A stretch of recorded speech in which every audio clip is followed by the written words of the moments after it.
नमस्कार मित्रांनो, जय महाराष्ट्र. मीच आहे प्रथमेश आणि तुम्ही पाहत आहात जॉब्स आणि बरंच काही. पुन्हा एकदा स्वागत करतो एका नवीन जॉबच्या अपडेटसोबत. आजची जी जाहिरात असणार आहे मित्रांनो, अपर पोलीस महासंचालक महाराष्ट्र राज्य यांच्याकडून प्रसिद्ध करण्यात आलेली असणार आहे. काय असणार आहे जाहिरात, कोणकोणते विद्यार्थी यासाठी अर्ज करू शकतात, सर्व डिटेल माहिती या व्हिडिओमध्ये सांगणार आहे. व्हिडिओ शेवटपर्यंत नक्की बघा. तर चला माहितीला सुरुवात करूया. त्याआधी मित्रांनो, चॅनलवरती नवीन असाल तर चॅनलला सबस्क्राईब करायला विसरू नका. आपल्या चॅनलवरती डेली तुम्हाला रोज एका नवीन जॉबचे अपडेट तुमच्यापर्यंत पोहोचवली जाते.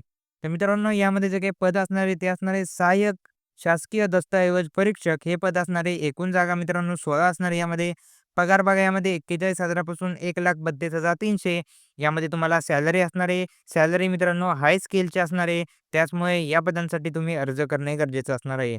त्याचबरोबर पदाबाबत सविस्तर माहिती बघा, इथे पदाचं नाव दिलं आहे. त्याचबरोबर एकूण जागा 16 असणार आहे. इथे त्यांनी कॅटेगरी वाईज पदांचे विश्लेषण सविस्तर PDF मध्ये प्रोव्हाईड केलेले आहे. त्याचबरोबर महत्त्वाची बाब म्हणजे शैक्षणिक अर्हता काय लागणार आहे ते बघूया. शैक्षणिक अर्हतेमध्ये बघा, मान्यताप्राप्त विद्यापीठाची विज्ञान शाखेतील पदवीधर जर तुम्ही असाल तर तुम्ही यासाठी अर्ज करू शकता. मुख्य विषय तुमच्याकडे रसायनशास्त्र आणि भौतिकशास्त्र म्हणजेच केमिस्ट्री आणि फिजिक्स तुम्हाला मुख्य विषय, यामध्ये उपविषयासह प्रथम अथवा द्वितीय श्रेणीतील पदवीधर यासाठी अर्ज करू शकतात.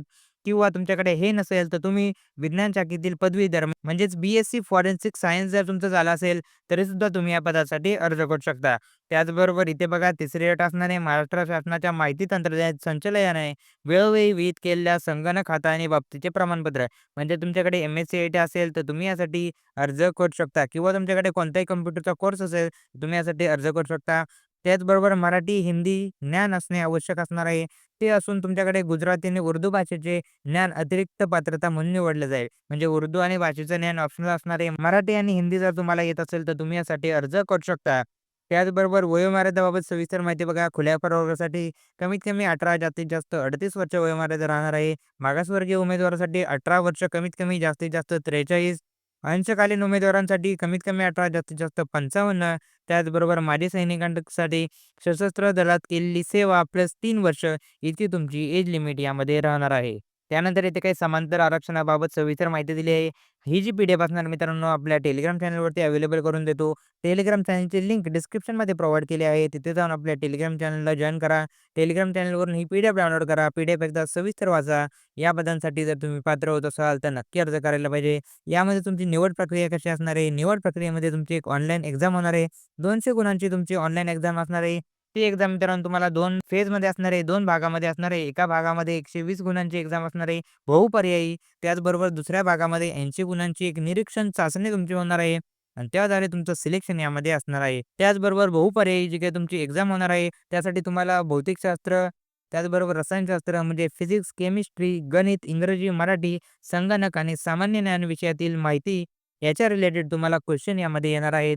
त्याचबरोबर 200 गुणांची ऑनलाईन एक्झाम होणार आहे. त्यासाठी 120 मिनिटांचा कालावधी तुम्हाला यामध्ये दिला जाणार आहे. त्याचबरोबर मुलाखतीचा जो काही प्रस्ताव असणार आहे मित्रांनो, मुलाखत प्रक्रिया सध्या यामध्ये रद्द करण्यात आलेली आहे. म्हणजे तुमचं यामध्ये एक एक्झाम असणार आहे आणि त्यानंतर तुमचं डायरेक्ट सिलेक्शन यामध्ये असणार आहे. ही जी असणार आहे ती ऑफिशियल वेबसाईट असणार आहे. या वेबसाईटवरती तुम्हाला अंतिम जी काही निवड यादी असणार आहे ती तुम्हाला बघायला मिळणार आहे.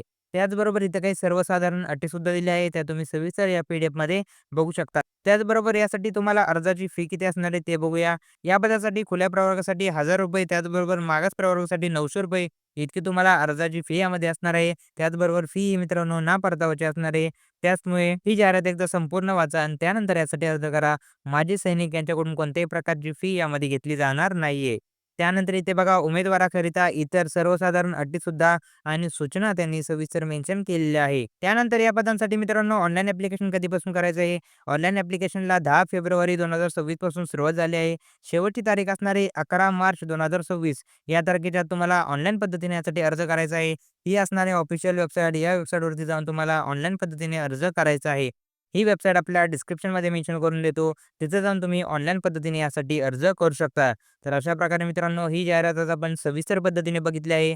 जाहिरातीबद्दल कसल्याही प्रकारचा डाऊट असेल तर कमेंट सेक्शनमध्ये नक्की कमेंट करा आणि अशाच प्रकारच्या डेली अपडेटसाठी आपल्या चॅनलला सबस्क्राईब करायला विसरू नका. भेटूया पुढच्या व्हिडिओमध्ये.